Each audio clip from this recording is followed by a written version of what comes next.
guys, welcome back to my channel. My name is Desiree. It was about 2 a.m. when I started doing this, which is why I look so tired. Look at how long my hair is. OMG. So today's look is going to be my Poinsettia Fawn. So the first thing I'm going to do is start mapping out my little flower petals. For this entire look, I am going to be using my Mehron Makeup collection by Dehsonae, and it basically has all of these basic aqua colors in the package itself. I'm going to go in with the white and a little bit of water. As you can see, mine is coming off a little bit gray only because all of my colors are mixed together. So I went ahead and took the Lite cream or clown cream makeup and I applied that all over my face just to make it a little bit more white and opaque. And then we just went ahead and blended everything in with a sponge. Doesn't matter what type of sponge you have. After I did that, I took another product from my Dehsonae collection, and this is the translucent powder, which actually has a little bit of a white film to it, so it's perfect to get all of your looks super white and opaque. I always take a deep breath and then put it all over my face because I end up choking every single time.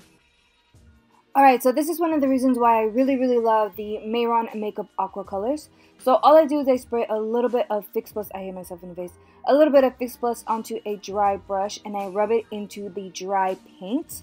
Then it becomes a super blendable eyeshadow. So I started off by using the brown and then I went in with the green. And then on top of that, we did pack on some of that yellow. This is just a different alternative, just in case this is all you have. I'm showing you there are different ways of you being able to use this product. So again, we are going to spray our dry brush and we're just going to start contouring our face with the green and then adding a little bit of brown just to deepen it up a little bit more.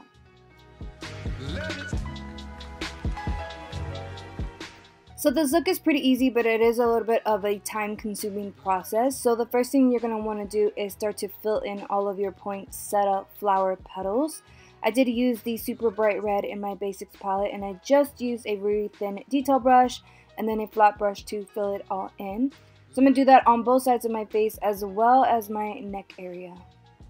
Once we filled in all of the red, I'm going to do the exact same process but with the green, and I'm going to start filling in the little poinsettia leaves. So I did add a little bit of yellow to the green, that way it's a little bit more vibrant.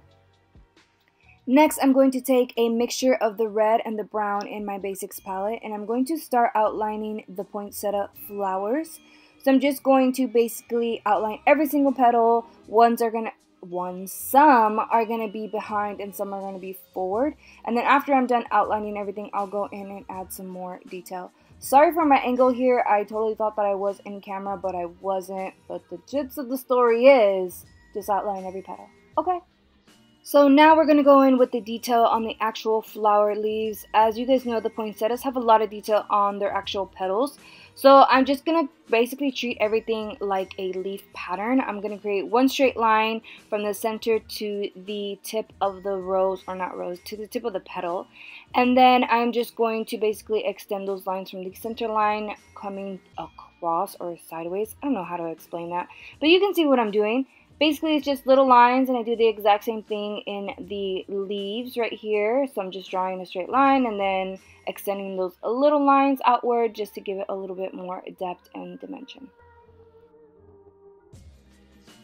Alright, so the next thing I'm going to do is I'm going to again take a dry brush, spray it with some Fix Plus, and dip it into the dry black water activated paint.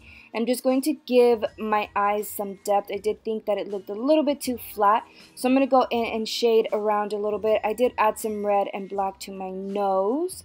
Using the same process and a flat brush, I'm just going to shade around the leaves and around the flower petals themselves, just so they look a little bit more three-dimensional instead of like super flat and one-dimensional. And then we're just going to go ahead and add some liner. I am using the black water activated paint from the basics palette and a very thin brush just to create a very elongated liner. For the lips, I'm going to mix a little bit of the green water activated paint and some brown just to create this like mossy green. And I'm just going to fill in my lips. As you can see, it is super blendable. You guys can do a lot of things with this palette itself. All of their actual like aqua colors are super blendable and nice to use, but I'm just telling you how to use mine. And then for some finishing touches, I am gonna apply some gold liner. I forget which one this is from, but it's just a gold liner that I found, and I'm just going to place it all around my eyes here, as well as a little bit on the eyelid. I do go ahead and add a little bit of gold pigment onto the eyelid itself just to make it a little bit more bright. And then we're just going to add a little bit of some finishing touches around the flower petals and leaves by creating some super tiny, micro tiny dots. Right here, I'm just showing you guys how I did the chest piece. It was the same exact process except in a bigger scale. So I just went in and did the red and then the green, outlined everything, and boom, I was done. I did pop on some contacts and a green wig. This pretty much concludes my little poinsettia fawn. I hope that you guys like this one. Like I said, super easy, but a little bit time consuming. If you do recreate any of my looks, please don't forget to tag me. I would love to see them. Other than that, thank you guys for watching, and we hope to see you in our next video. We love you. Ciao.